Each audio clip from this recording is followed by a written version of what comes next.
Jason? Yeah. This part's always awkward. I'm having a little trouble with my memory. I've heard. To me, you're just a stranger, but I know I owe you my life. It's okay.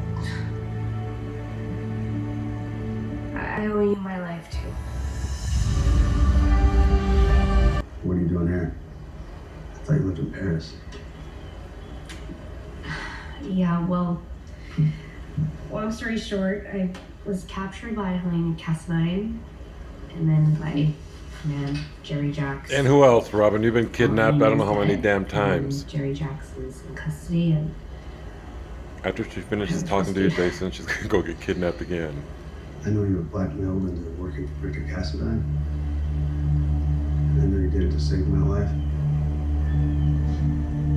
It seems the lab blew up, and I supposedly died inside of it. But here I am. I'm so happy that you're alive. Doesn't seem fair. You risked your life for me. You walked away from your family. You did all that to save me, and I did nothing to save you. No, really, you couldn't be more wrong.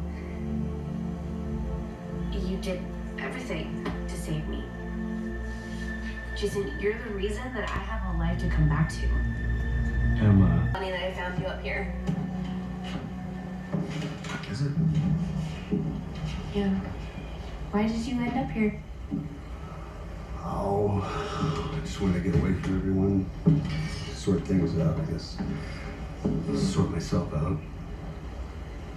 Well, there are a lot of places to be alone. Why did you pick this place? I'm not sure. I like it here. Something about the view of the city. What about you? Why are you up here? This place is really important to me. It's where you and I fell in love. I came up here, I was with my boyfriend. He was dying of AIDS, and That was a good fucking storyline. he had made this bucket list, and he wanted to bungee jump off the bridge. So I stood here and I watched him jump off. He was so young and vibrant and alive, and 6 months later he was dead. Oh, By then I had already been diagnosed with HIV. wow.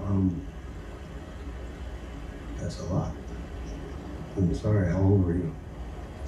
I was only 18. And back then, HIV was a death sentence. So I would come up here and I would think about the future that I wasn't going to have. Think about how long I would have before the virus actually took my life. And then one day I came up here and there was a boy. You. I had known you before the accident as Jason Quartermain, but the accident had changed you. You were a completely different person.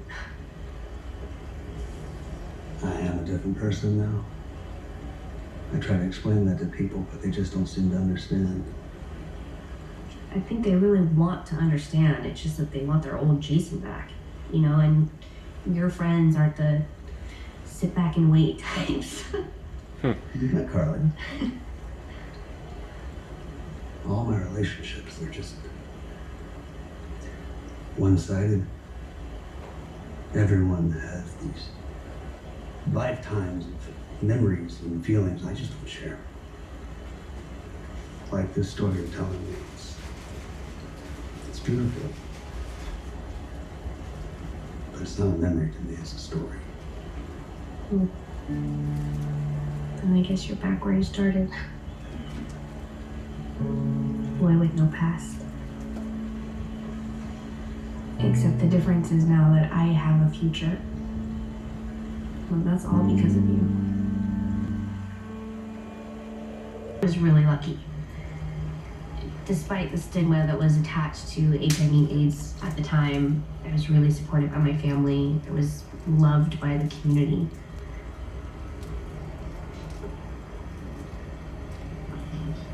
Not too many people would consider themselves lucky. It's pretty amazing. Well, I guess that's me, you know, lucky Robin, always trying to make the best of things. But that was part of the pressure, you know, I mean, having to be positive and cheerful and happy all the time. But with you, it wasn't like that. I could tell you how I really felt. I could tell you about the struggle, the good and the bad days. You know, the way you talk about how I used to be, it's so different from everybody else. I couldn't have gotten through that time without you. You know, I really wish I could remember that. But I would love to hear about it if you don't mind. I was offered what they called the cocktail. It was the drug at the time, and you had to take up to 30 pills a day. I wasn't sure if I was ready to make that kind of commitment. I mean, you could not miss a day or a dose. You know, why put all that work in if there was actually no guarantee that any of it would work? That was really just an excuse. I had already made peace with dying, and I was afraid to hope that I could have a future. So I talked to you about it. I told you that I didn't know what I wanted to do, and you said that you would support me no matter what, and that if I wanted to refuse the cocktail, I had every right to do so. It is your life. And I asked you what you wanted, and you said that you wanted me to live. And that my life was important, and that I had to fight for that. I was able to realize that it was possible for me to have a future. And so everything that I've done since then, becoming a doctor, becoming a wife, becoming Emma's mother, none of that would have happened if you didn't help me to make that decision. Tito, hand me a tissue.